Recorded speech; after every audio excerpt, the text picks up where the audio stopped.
Entonces, a ver, Sabina presenta un trabajo en la Sociedad Psicoanalítica de los miércoles sobre un material clínico producido por una paciente diagnosticada como esquizofrénica, que estaba en Burgoschi, y entre otras cosas, muestra la conexión que hay entre la producción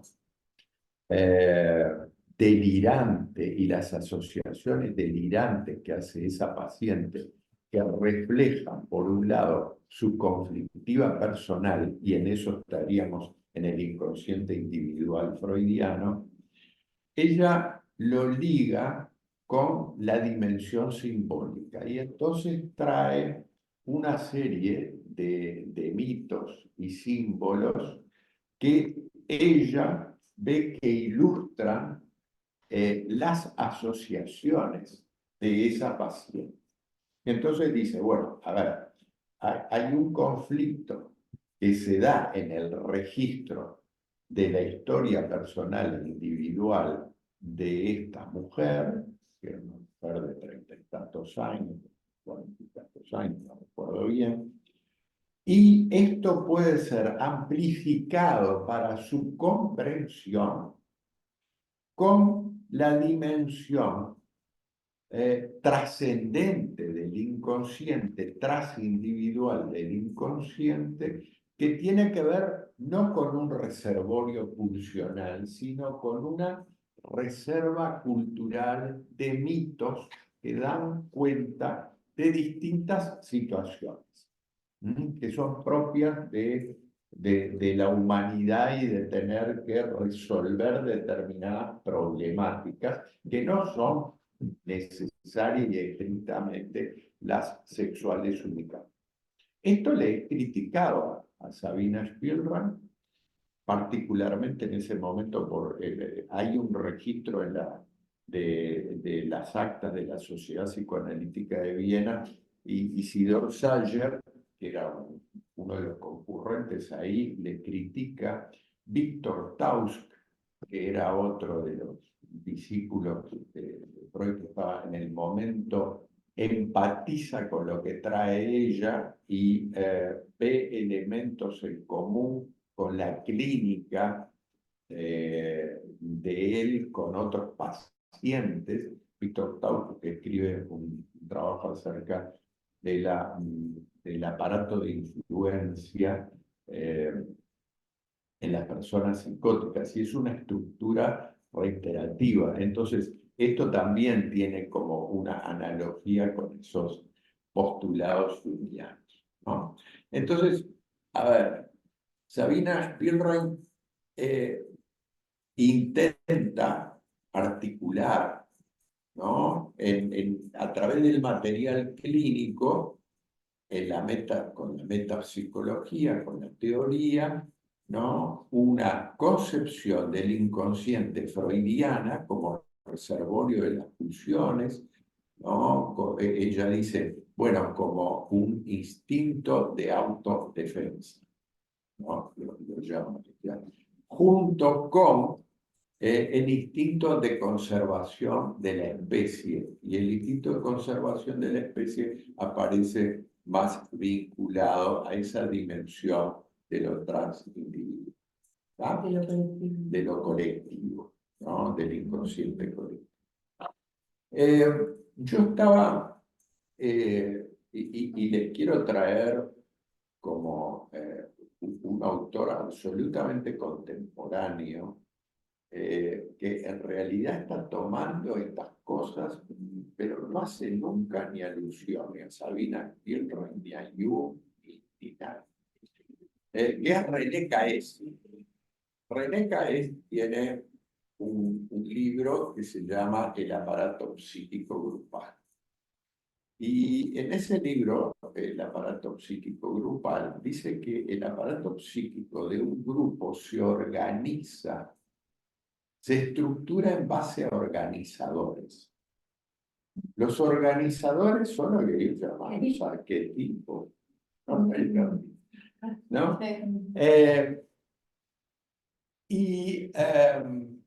Y habla de 5 o 6 organizadores del grupo que son los que él encontró en grupos de formación y que aparecen vinculados a relatos típicos del mundo francófono, porque además él formaba gente como psicoanalistas en Francia. René Caes era discípulo de Diriancier, ¿no? Diriancier a su vez era discípulo de Lacan. Lacan habla del inconsciente estructurado como un lenguaje, o sea que el inconsciente es transindividual, en eso se junta con Jung. Lacan igual habla peste de Jung, de todas formas. Pero yo creo que es muy importante, ¿no? Cómo por distintas vías se va colando, sin ser nombrado, en la teoría, ¿no? Y en la clínica, muchas conceptualizaciones que tienen que ver exactamente con estos temas y que es como que no estuvieran dispuestos los autores a hacer, a traer cuáles son las fuentes en las cuales abrevan sus concepciones, porque nadie nace de un repollo y las teorías no nacen de repollo. Las teorías se fecundan recíprocamente unas con otras. Los maestros que tenemos no son inocuos, dejan marcas indelebles en cada uno de sus discípulos. Y Jung reconoce como maestros, ¿no? ¿Te acordás? A Jean Piaget y a Flournoy, ¿no? Y Flournoy habló tras un caso famoso que es de las Indias al planeta Marte, que era una paciente que tenía como un delirio místico, ¿no? Donde se hablaba un lenguaje que era el marciano, ¿no? Y Jung, para su tesis Metamorfosis y símbolo de la libido, toma cosas de Flournoy. Entonces, a ver, el inconsciente colectivo no sale como una elaboración de un repollo. El inconsciente individual freudiano no nace un repollo. Ya Nicolai Hartmann hablaba de eso. Ya en la época del siglo XIX se hablaba del inconsciente, ¿no? Entonces, a ver, y hay estudios históricos sobre autores que en esa época manejaban el concepto de inconsciente, pero ¿quién lo sistematiza para el psicoanálisis? Freud, y para el psicoanálisis, la escuela analítica junguiana, Jung, y parecen como dos psicoanálisis que tienen particularidades diferentes, ¿no? Porque hay uno como que para Jung es más creador el inconsciente, para Freud es reproductor, reproduce y actualiza impulsos que tienen que ver a través de la comprensión y repetición a replicar situaciones del pasado en el presente. ¿Ah? Y los impulsos que están en juego son los impulsos de vida y de muerte.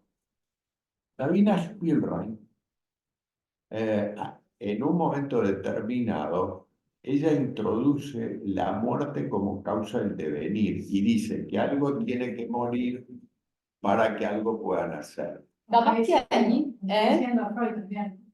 Claro, Contradiciendo a Freud.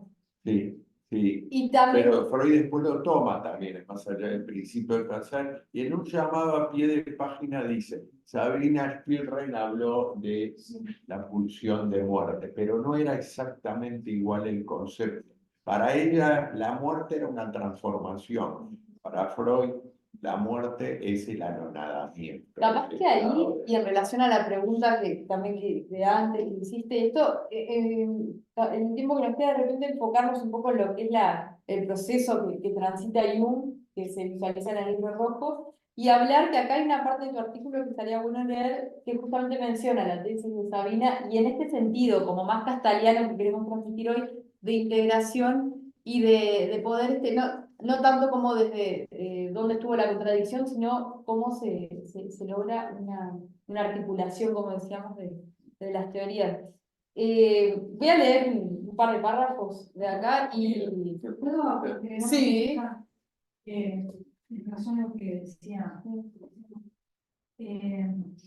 esto interesante que decía Liceo, que de dónde abrevan quienes generan estas teorías, que las traen y las presentan como algo novedoso, pero que en realidad ya existía, ¿no? La pregunta es, si saben de dónde abrevan, no lo dicen, o si quizás, porque justamente esa verdad, entre comillas, ya está presente y simplemente se reconoce algo que ya existía como nuevo, pero es como una toma de contacto con algo que ya estaba presente, ¿no? Ya está inmanente allí, y a veces se olvida y otras veces se reconecta, ¿no? Dependiendo de que justamente la circunstancia y el contexto también permitan la reaparición de una noción Claro. que había quedado olvidada, ¿no? Sí. Pero eso también quizás sea una confirmación de lo que es un inconsciente colectivo, ¿no? Sí, Que quizás indirectamente. no necesariamente conocían la fuente, sino que esto vuelve a surgir por las condiciones que se presentan, porque es colectivo. Sí. Sí. Nada, como aportación nomás. Sí. Que Jung lo menciona, se toca este tema en un momento, no me acuerdo en qué lectura es, que en algún momento lo hemos hablado, me parece. En esto de que a veces había un caso donde se había evaluado un posible plagio y en realidad no, justamente era la manifestación. Pero eso es interesante, ¿no? La palabra, la pregunta ¿es un plagio?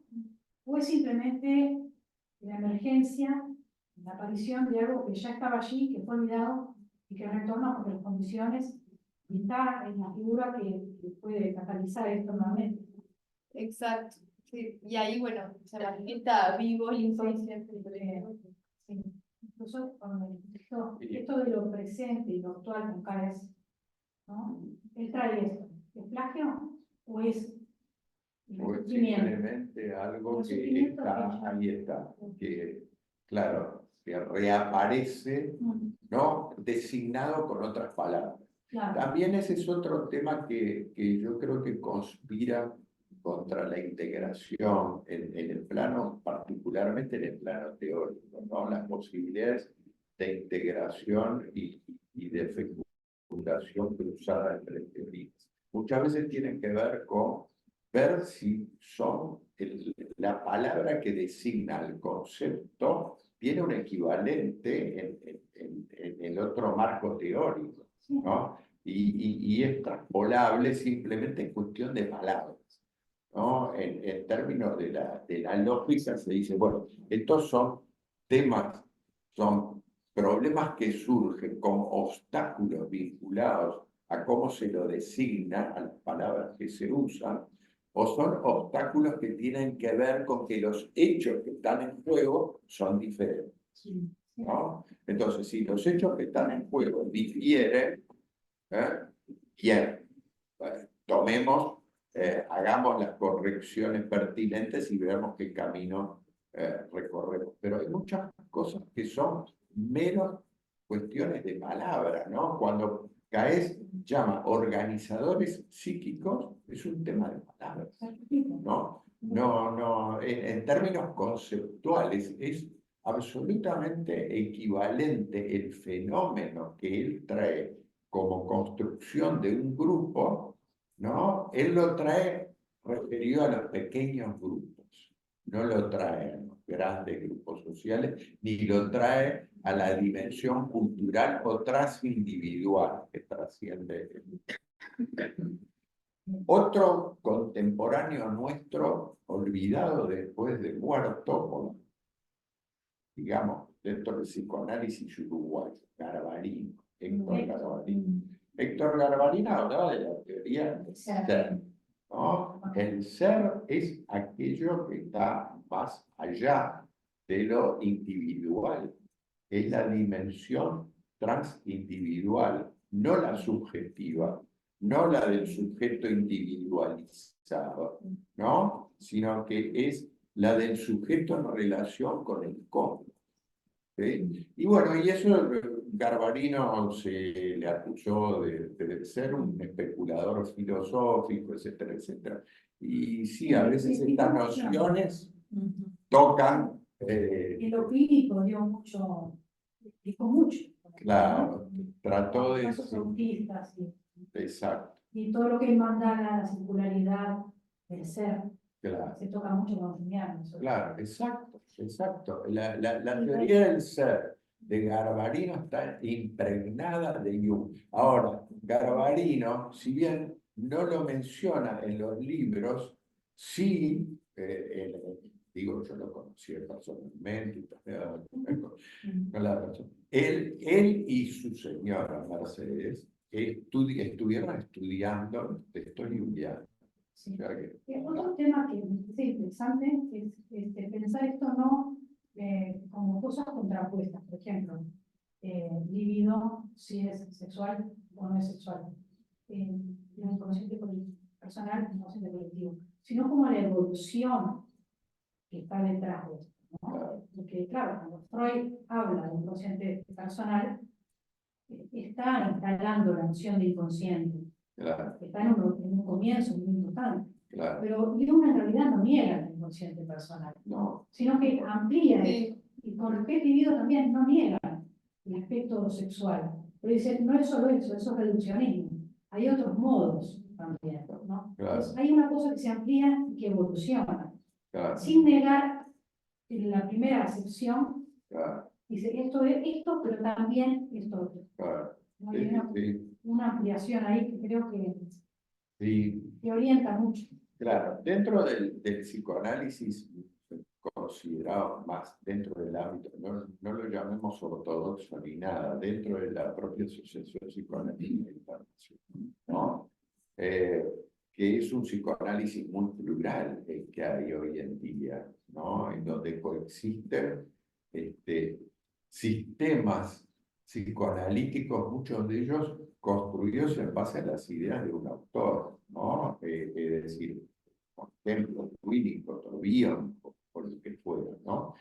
Y que coexisten, que son sistemas, algunos más abiertos, que permiten como la porosidad y el intercambio con otras ideas, ¿no? Que se ven en distintos autores dentro del psicoanálisis, todos ellos post-freudianos y contemporáneos, ¿no? Y otros que son sistemas como más cerrados en sí. Por ejemplo, el ejemplo más típico es el psicoanálisis lacaniano. El psicoanálisis lacaniano es un sistema cerrado, y no es un sistema abierto. Puede comprenderse solo dentro, las nociones teóricas se articulan entre sí muy bien, pero dentro del sistema. Si se lo saca del sistema y se lo quiere llevar a otro ámbito, no tienen equivalencia. ¿Ah? Bernardi acá ha tratado de mostrar que un artículo, Controversias en el psicoanálisis, muestra las diferencias entre kleinianos y lacanianos en el Río de la Plata, ¿no? Y realmente son, a ver, el concepto de transferencia es uno en Lacan y otro en Melanie Klein. ¿Sí? Entonces, no es articulable, no son articulables. Si yo, con la misma palabra, yo les decía, hay temas que son cuestiones de palabra, pero hay otros que son cuestiones de hecho. Si yo uso la misma palabra para designar un fenómeno diferente, ya no es cuestión de palabra, es cuestión de hecho. El fenómeno que está en juego es otro, y tengo que usar otra palabra, ¿no? Eso ocurrió, por ejemplo, cuando se pusieron a trabajar con los grupos y dijeron, la noción de transferencia transpolable es una noción que surge en el análisis individual, que es transpolable a la dimensión grupal, a los fenómenos grupales. Eso hay que hablar de otra cosa, ¿no? Y esto Nosotros, dentro del mismo psicoanálisis, ¿no? y eso Estamos viendo que esto no es monolítico, tampoco no es con monolítico, psicoanálisis claro, no es monolítico. claro. Hay No, muchas cosas absolutamente, que se abre, ¿no? son teorías, hay una pluralidad y son teorías. Y nosotros- Sumale también en cada cultura, en cada país, toda la aplicación principal, o la comprensión teórica. Claro. No es lo mismo en la APU acá que Por eso hace Francia. mucho más tiempo. ¿No? Claro, Hablar de psicoanálisis se habla de tantas cosas sí. que todavía hay que trabajar para definir. Claro. No enriquecen. Vamos a ¿Qué hablar un piensan poco los del libro demás? rojo. Pará, ¿Eh? no, ya nos queda poco Pero tiempo. dejemos hablar a los invitamos demás. a la gente para todo esto. Vamos a contar un poco qué es este. Ah, bueno, sí, Claro. dale, Claro, corta. sí. ¿Qué es? Vos planteás algo acá en tu artículo, sí, porque hay Ya ni me muchas acuerdo. visiones. Es un breve repaso que ya de muchas actividades que hemos hablado, pero hay varias caras que estuvieron presentes en las actividades del libro rojo. Pero bueno, contar un poco también tu punto de vista, porque se trata de una obra inclasificable, diría Bernardo Nantes, literariamente inclasificable. Y bueno, se la ha comprendido, me acuerdo de una esposa de Bacon cuando nos dio un seminario que llevó los libros de ella que decía el drama de amor de Jung, desplegado. Es una mirada. Es una mirada, Eliseo tiene otra mirada, y bueno, hay muchas por ahí, pero realmente tenemos que intentar crear miradas porque el libro en sí mismo es bastante indescifrable en muchos aspectos. Hay mucho de lo simbólico, de lo subjetivo, de lo vivencial, de lo artístico quedado ahí. Sí, Y los tres personajes que tuvieron el juego fueron tres personajes dramáticos, ¿no? Cada uno con su propio, en su historia que trasciende lo individual, pero en su historia estrictamente personal. A ver, Freud fue un personaje dramático porque tuvo que, desde el año 23 hasta su muerte, tuvo que lidiar con un cáncer de mandíbula, ¿no? Y eso transforma la vida cotidiana, la vida profesional, transforma las concepciones del mundo y el vínculo con nosotros, ¿no? Se habla mucho del escepticismo freudiano y es difícil ser optimista cuando se tiene un cáncer, ¿no? ¿En qué momento aparece el cáncer? El cáncer le es diagnosticado por primera vez el cáncer de mandíbula en el año 26, si mal no recuerdo, es en el 23 o en el 26. O sea que él convive con su cáncer hasta el 39, que fallece, ¿no? Y bueno, hay la relación que él tenía con su médico de cabecera, Max Schur, lo más probable es que, parece que Freud había hablado con Schur y le dijo, cuando yo sienta que esto no da para más, el sufrimiento que estoy teniendo, no da para más, le voy a pedir a usted que me dé un ya. Y Schur se lo da. Freud se muere, digamos, es una suerte de eutanasia, ¿no? Pero digamos, hoy en día estamos hablando del tema de la eutanasia, y acá, fíjense cómo estos temas tienen vigencia, ¿no? Ahora, lo que quiero decir, bueno, en lo personal, tres personajes altamente dramáticos. Freud por el tema del cáncer, Jung porque tiene una historia tormentosa particularmente con las mujeres y con la pareja y las discípulas, y él tenía una suerte de poliamor, hoy lo llamaríamos, ¿no? Donde estaba rodeado por un mundo femenino que impregnaba su vida cotidiana, ¿no? Y se apoyaba y se sustentaba en ese mundo femenino, el ánima, diríamos, ¿no? Su contracara.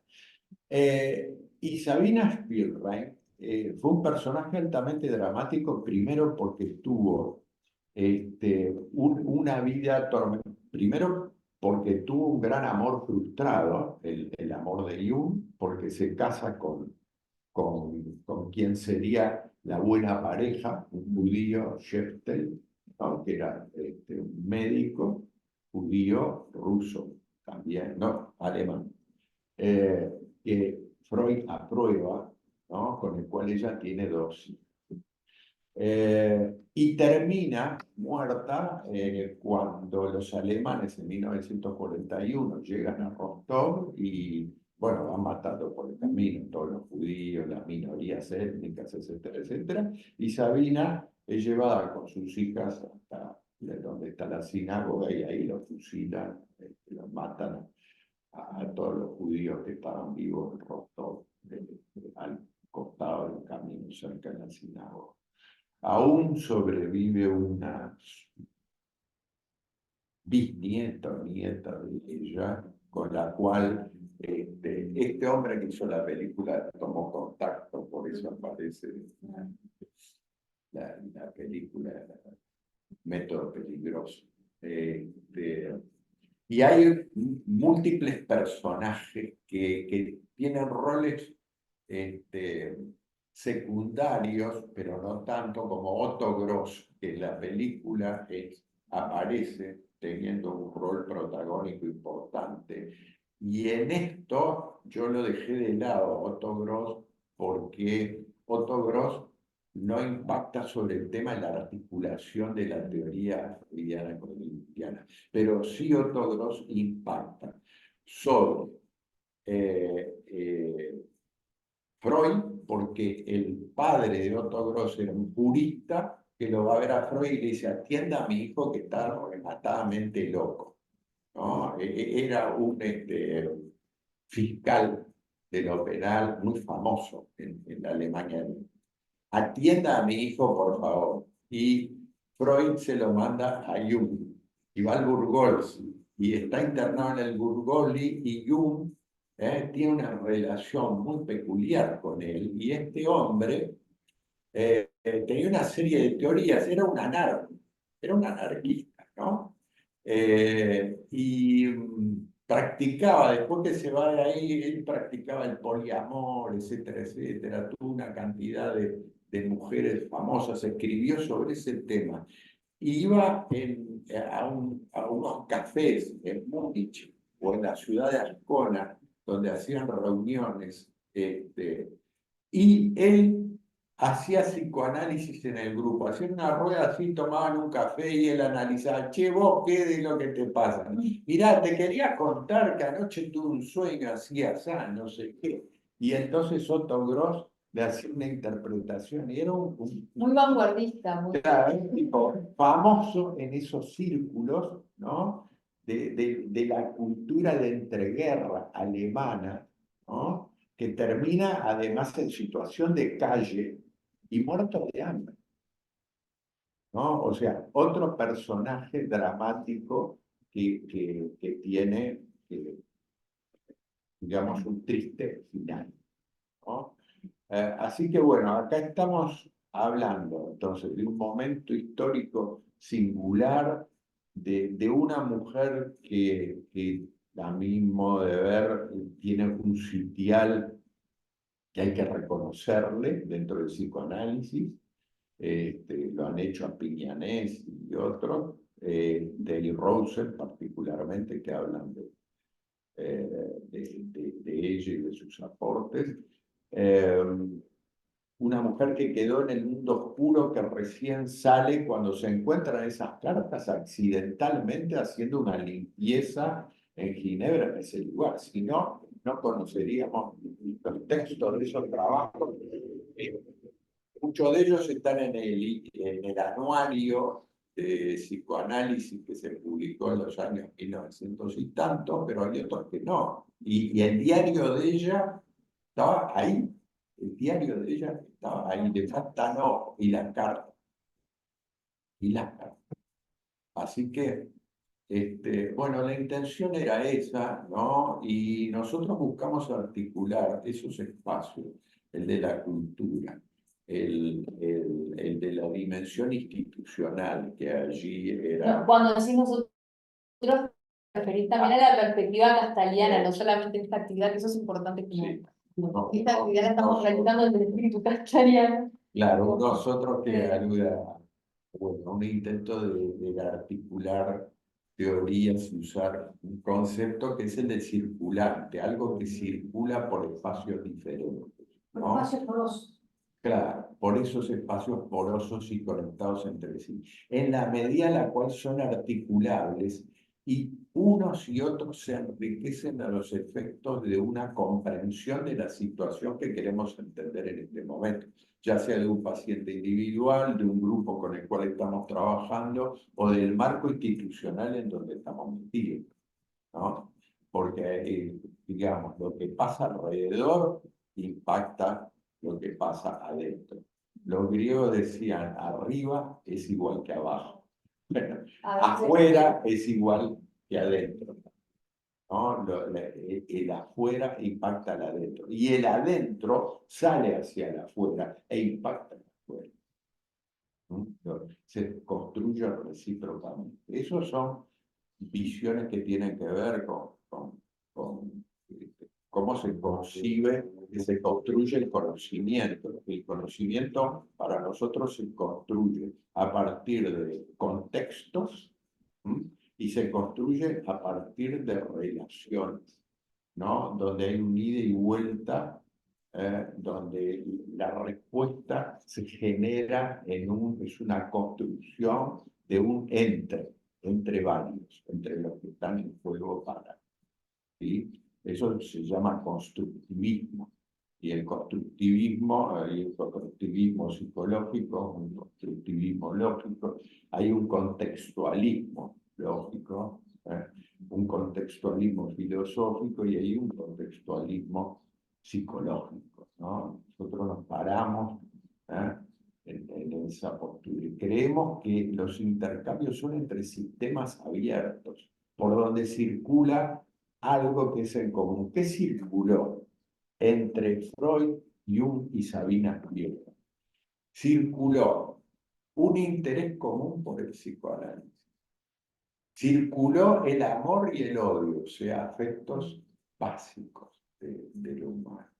Circuló lo transgresor, porque ¿qué estaba en juego? La transgresión de Sabina con Jung, de la traición de Sabina supuestamente para Jung que se iba con Freud, la traición de Freud, que si Sabina tenés que elegir entre Jung y yo, entre el psicoanálisis y la afirmación de que lo determinante en la libido es lo psicosexual, etcétera, etcétera. Y no el tema de lo mitológico, que es un tema accesorio, que no agrega a, es un aditivo que tal como usted lo trae, termina confundiendo, ¿no? Era lo que planteaba. Y olvídate de Sinfrío, le decía, olvídate de Sinfrío. Cuando en realidad Sigfrido, ¿no? Era ese intento de conexión, de articulación. Bien. María, yo me quedé colgada con esto del libro rojo que vas a citar, Sí, sí, que después está... hay tanto para hablar. Yo No, bueno, pero es algo puntual. sí, ¿no? algo Un puntual que momento. iba a hablar, sí, en realidad me gustaría contar tantas cosas que, bueno, no es el objetivo de esta actividad porque No, no, yo sé, ahora, pero... pero sí, sobre el libro rojo, Liceo, bueno, lo habíamos visto cuando en la época del diplomado y la visión del liceo, que también se plasma en el artículo que después vamos a mandarle que llegó, de todo. Es entender todo este transitar como un proceso donde hubo un duelo muy fuerte, muy profundo, donde Jung se dirige a sus profundidades más infernales para bueno, después salir renovado de alguna forma después de un largo proceso donde para el liceo el libro rojo describe el proceso de duelo. En el caso de, citábamos esta autora, la esposa de Balton, que es un juliano brasilero, que murió hace 2 años, lo tuvimos de profesor en la maestría. Ella habla del drama de amor, pero sí, es este proceso que estamos como al que estamos aludiendo, como de, que después se ve también la tesis de Sabina acerca de la destrucción como causa del devenir. Quería leer ese párrafo, pero quedará para otra, donde un poco se resume esto, ¿no? De el aspecto destructivo y lo tanático también, pero como algo creativo o constructivo de un renacimiento que surge a partir de la destrucción. Y el libro rojo también ilustra eso, porque es ese proceso de irse, de estar también dispuesto de alguna forma a ir a las profundidades más infernales, más dolorosas, más duras, para después salir renovado. Es un proceso creativo, más allá de toda la oscuridad que lo acompaña o de todo lo duro que es también, digo, en su vida real, material del día a día, que así transita todo ese proceso. Los diferentes libros que lo componen no fueron publicados hasta que acá nosotros tuvimos en la Sociedad Uruguaya de Psicología Analítica, tuvimos la oportunidad de empezar a contactar con eso en el momento que se empieza a salir a luz, con Bernardo Nante, que es un argentino que se dedica mucho. Vos tuviste clase con él, ¿no? Es un libro nuevo. Con Nante tuviste clase, ¿no? Una parte de... Con Nante tuviste clase, vos. Pero llegó a dar alguna, porque él vino en 2012 a dar una, a fines del 11, a dar una conferencia, pero a la formación no llegó a venir en algún momento. Tenía idea que había venido de vuelta después a dar algunas charlas, pero él está como, o sea, nosotros tuvimos la posibilidad de conocer bastante gracias a la obra de él. Todo esto queda guardado, no se publica hasta que la Si yo tuviera que encontrar una analogía entre el libro rojo de Jung, que Dante dice es inclasificable, para mí es la Divina Comedia de Jung. Bueno, vos lo mencionás. Y es la Divina Comedia de Jung, no la de Dante, claro, es la de Jung. Claro. El Filemón como sí, como el Creo que a su vez él toma muchas cosas que son propias de la Divina Comedia. Entonces, el maestro, ¿no? Así como Dante toma Virgilio para... Claro, ahí está, ¿viste? No está el plagio, no es lo arquetípico. Exactamente. Sí. Eso somos nosotros, somos Virgilios. Sí, sí. Bueno. Bueno, y los demás, ¿qué mano. piensan? ¿Qué piensan los que se han callado la boca? Después como, mientras van pensando cosas como chisme de la, bueno, como chisme de la jornada quería compartir, capaz que puedo compartir pantalla acá y también queda grabado y le mostramos a ellos también algunas fotos de cuando estuve en la casa de Jung. Ah, dale. Tengo acá la revista Caras de la jornada de Vas a tener que dar vuelta la... Sí, pero quiero primero poner la presentación. El descenso a los infiernos es arquetípico también. El descenso a los infiernos es arquetípico. Claro. Virginia tiene un trabajo súper interesante sobre la Divina Comedia y todo el aspecto arquetípico. Bueno. Yo asistí a conferencias de ella. ¿Hay grabado algo de eso o escrito para que se pueda acceder a ese material? Si hay algo Grabado o escrito o algo está para lo tuyo, de tu producción.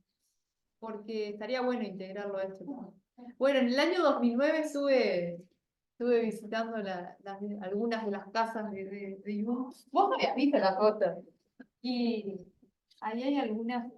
Eso es como un collage de fotos del lago, las orillas del lago Constanza, Bodensee, donde él nació en el cantón de Turgovia. Mencionamos varias veces, Eliseo mencionó el cantón de Zurich, pero el de nacimiento es otro, de Turgovia. Después en Zurich él está muy vinculado académicamente y también tiene algunas de sus residencias. Ahí se ven como varias imágenes. Vieron, por ejemplo, acá hay una calle que le pusieron el nombre de él en el pueblo donde nació.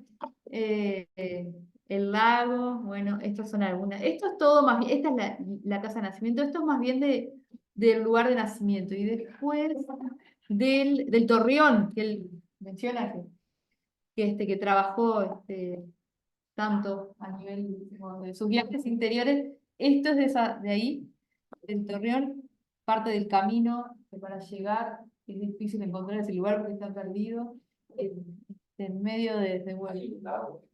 Sí, está al lado de Zurich, al lado. Sé que cuando él estaba en su soledad, ponía una bandera blanca arriba para que supieran que nadie se podía acercar. Ah, Que nadie fue. Que no recibía a nadie. Sí, miramos de lejos, si no había bandera, sí. podía. Pablo, yo se había comentado una historia, yo no sé si lo leyó o es como parte del chisme así, de que Mari Luis con Franz y todas las discípulas admiradoras de él, lo miraban de lejos la casa y sí, algo capaz que está relacionado a la historia, como que sabían cuándo podían ir y cuándo no, Claro. y siempre querían ir, digamos. Por ese camino me parece por esa distancia, encerrado. O de, no sé, me imagino que hay algo más poblado habrá allí, ¿no? Sí, más o menos, No pero había nada. no, y hoy en día igual es difícil de acceder porque no hay estación de tren en esa parte, ¿no? ¿Y cómo diciendo saludos? Caminando, perdiéndome por los Pero montes. contá aquello que vos te conociste a mi nieto de Yuco, Sí, al bisnieto de Yuco, bueno. fue el que la llevó. Recorría, en realidad me bajé en la estación de tren más cercana, que era a varios kilómetros, muchos kilómetros, no sé cuántas horas caminé, y tal, más o menos intentando averiguar dónde era. Bueno, ese día me había dedicado, yo llegué el 26 de julio, llegué a Suiza porque era el cumpleaños de él, y calculé para poder llegar. Y era de noche, coincidente. O sea, el otro día temprano, el 27, fue del año 2009, me levanté bien temprano para dedicar el día a visitar todos los lugares estos, y primero fui al de nacimiento, al que vimos en la presentación anterior. Entonces ahí era más fácil porque uno se bajaba en el tren y después era un pueblo chico, no ¿Fuiste había... a Fútbol? No. Y Me dio miedo. no, ya tenía tantos lugares para visitar que Pero no fuiste a la casa, Está bien. Claro. Está en una colina, pero tremendo edificio. Primero, Lástima que no traje la compu mía porque tengo las fotos. fuiste... Funciona De como- fútbol y no. Ah, sigue funcionando como psiquiátrico. Sí, sí, Pablo. sí, sí. la casa de Tanto nacimiento... el edificio. Pero ¿sabés bien por qué zona está? Como para decir, bueno, la próxima vez me tomo el ómnibus hasta ahí. Sí, te puedo decir perfectamente, las afueras del sur, pero tenemos que... Pero hay transporte y eso, ¿sabés si está Tengo como... entendido que sí, que hay transporte hoy en día, sí. Es como la clínica sobre el lago Constanza, en Kreuzlingen tenía la clínica Binswanger. La familia Binswanger tenía ahí y sigue estando en la clínica. La clínica desapareció, pero la casa efectiva sigue estando. Sí, sí hay que ver, porque uno a veces desde la historia piensa que todo es fácil cuando estás ahí, no es tan fácil encontrar Pero lugares. contá eso de la casa, donde Sí. la casa que se construyó él. Y claro, esta acá. Entonces, estas son imágenes, acá hay algunos trabajos, eso por ejemplo es parte de los tallados de piedra sí, que hacía él, hay varios, hay otros más. La casa tenía como en forma de como torres, circulaba. Y era como simbólica, la Sí. casa tenía todo símbolo. Representaba, sí, ya la forma de la construcción tenía todo un simbolismo. Y después además tenía muchos símbolos alquímicos, la mayoría de ellos piedras talladas, con simbología y con textos en latín. Sí. Y claro, cuando llegar acá es muy difícil, era lo que estaba contando que es difícil. Entonces, más o menos como fui pudiendo, así averigüé en inglés y con algunas palabras en alemán, entonces iba preguntando a la gente, pero encontrabas algún paisano ahí cada tanto. Y en un momento, bueno, ya se estaba haciendo la noche, iba a empezar a llover aparte y todo, y después para volver era todo ese camino, para atrás, emprender la vuelta era complicado. Entonces me puse no sé, a rezarle a todos los seres celestiales, maestros, duendes, todo que me rodeaban, a ver cómo, bueno, que necesitaba. ¿Cómo volvía?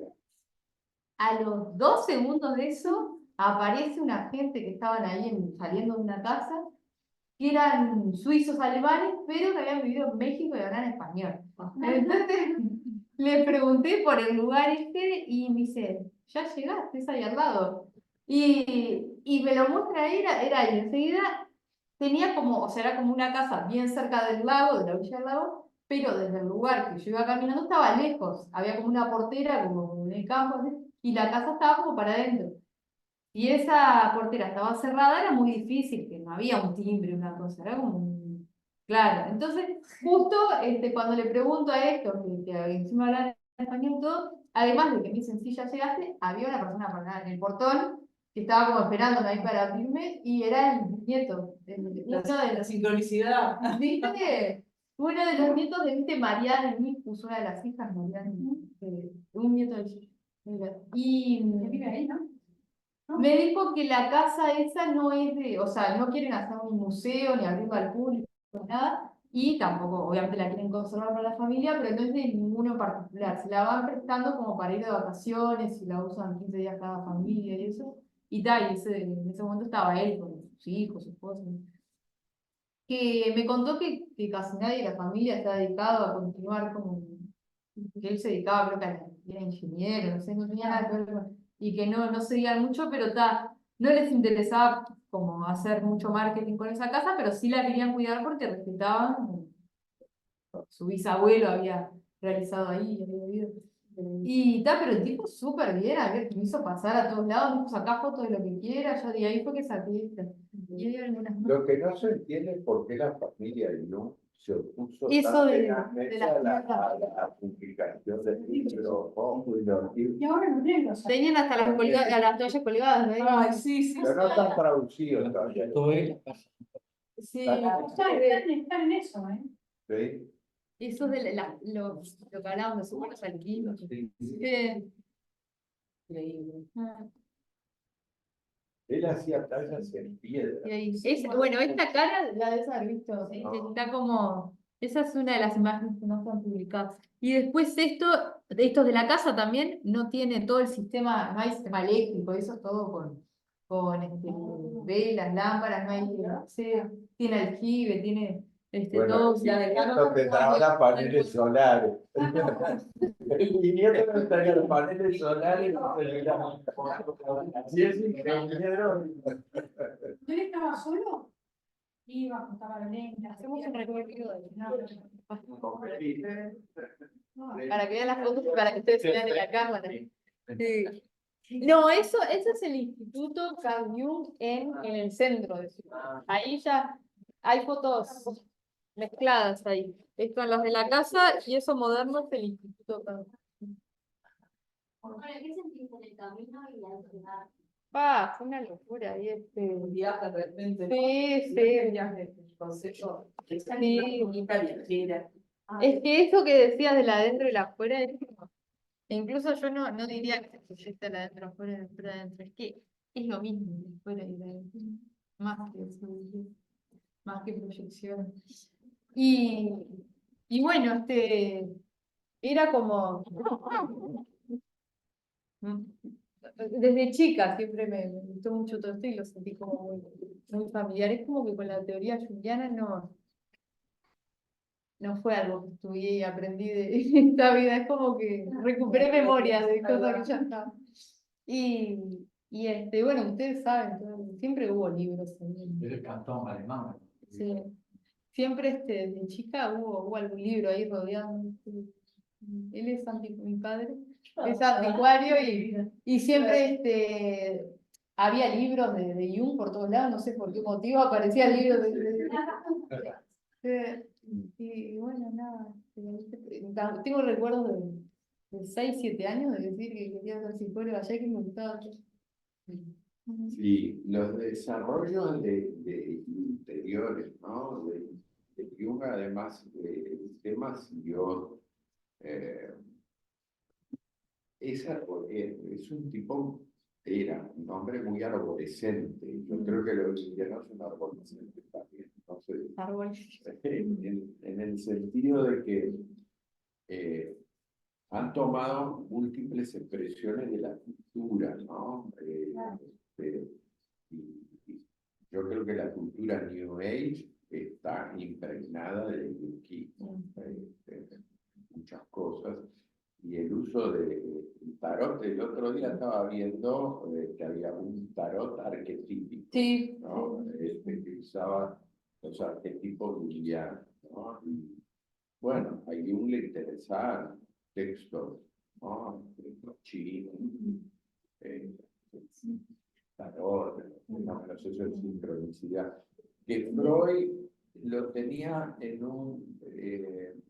manejaba eso en un plano como mucho más personal y nunca publicó ni salió nada, y él era como algo que rechazaba, si bien conocía, jugaba las cartas y conocía los tarots que había en la época, no hoy en día, por ejemplo, En realidad, no, por ahí, por el Narváez y encuentra sí, 20 hay un montón. tarots. Pero en realidad hoy en día, desde este sentido como más marketinero y qué sé yo, han salido tarots que le ponen el nombre de Jung también, como para dividir. Pero el tarot en sí, más allá de que hoy en el siglo XXI creen cosas con el nombre de él para darle como ese color, el tarot en sí representa a los arquetipos. O sea, los arcanos mayores representan a los arquetipos que se corresponden con el arquetipo junguiano. Ajá.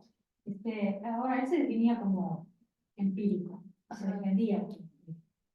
Y decía que él investigaba todo lo que fuera humano, que por alguna razón eso estaba allí, ¿no? La cultura. Pero hay un libro de él que es sobre cosas que se ven en el cielo, que habla sobre el fenómeno de los ovnis. Sí. Y dice que es un fenómeno que sucede en momentos de guerra de la humanidad, que es donde más se ven. Y dice que él entiende que es algo que la humanidad ve como que en realidad no existe, que lo ve como Proyecciones. como una proyección para reorganizar ese momento de caos, ¿no? Y después cuando habla de la experiencia con el espiritismo, dice, en un momento hay un momento que dice, que habíamos 4 personas en la mesa. 3 de ellos veían un círculo luminoso flotando sobre la mesa nueva. Uno no, ese era yo. O sea, hay toda una cosa de un místico que en realidad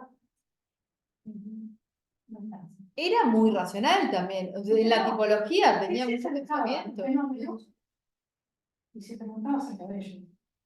Y abría el campo, Claro. ¿no? De percepción a todo el fenómeno. Claro, todo, ¿no? Eso es energía. Exacto.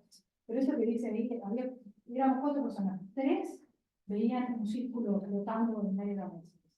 Uno de ellos no, ese era yo. ¿Pero alguna vez vio? Yo no veía nada de ese ahí flotando. Yo no ¿Pero podía. alguna vez se percibió algo de esto que lo para? Sí, hay relatos. Sí, claro, pero él relata eso como la experiencia que realmente tuvo. Pero cuando todos de pronto estaban con cierta influencia para ver lo que estaba allí, decían, no hay nada.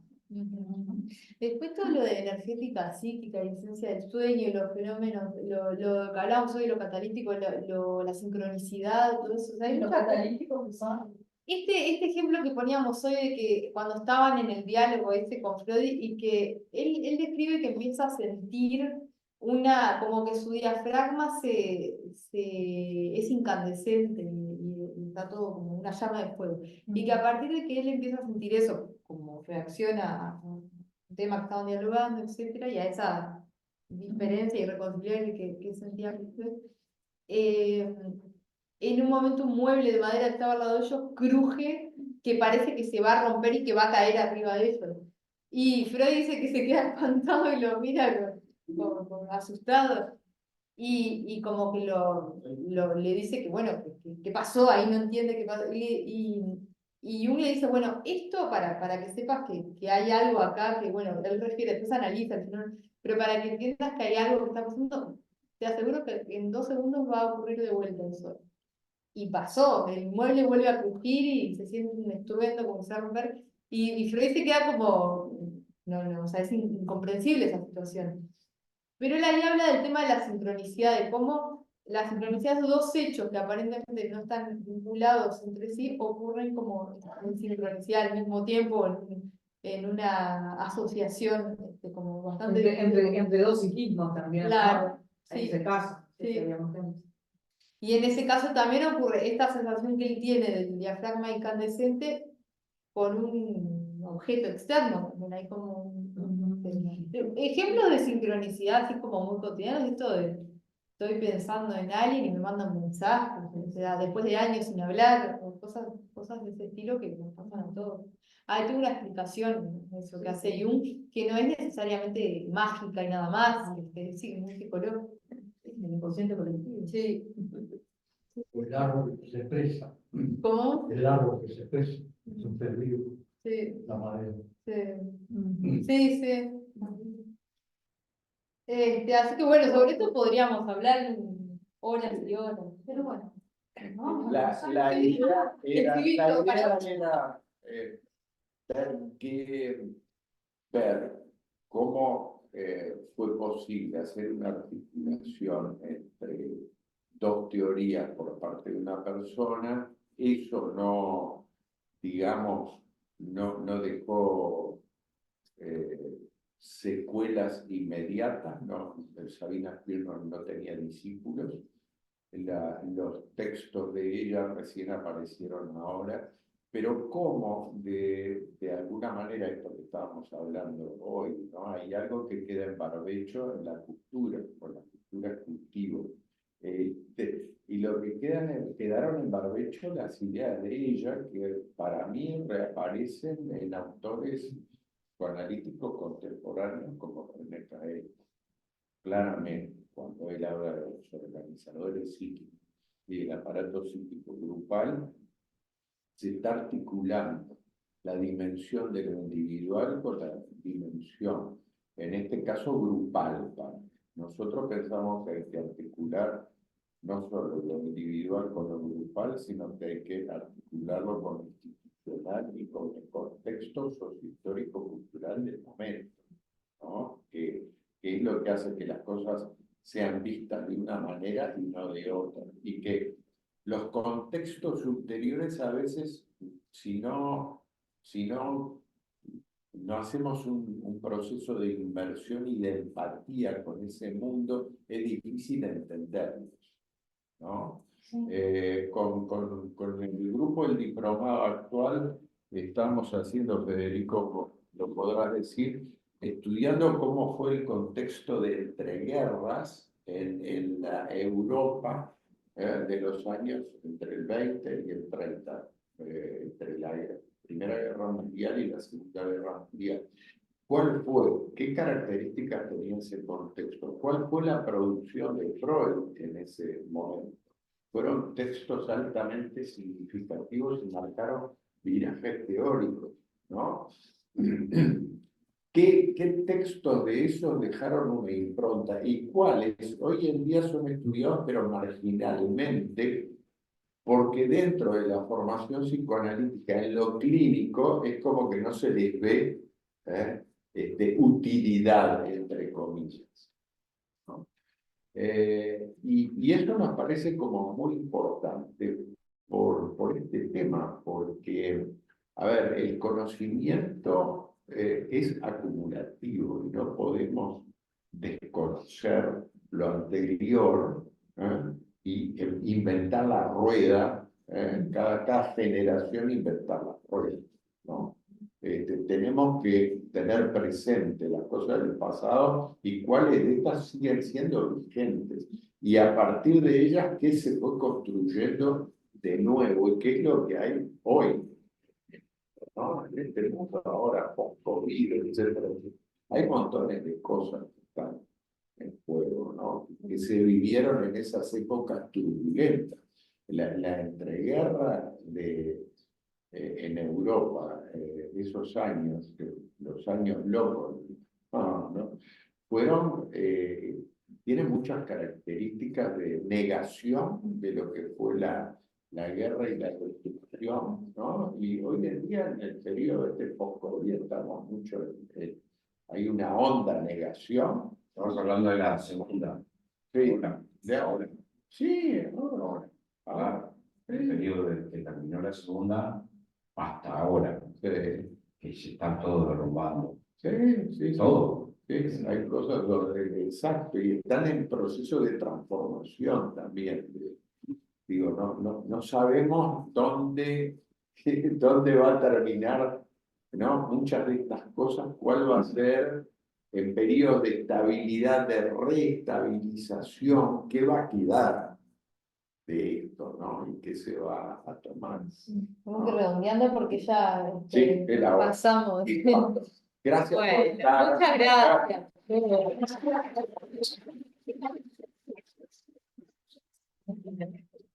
Nos mantenemos en contacto cuando hagamos el marzo del año que viene, haremos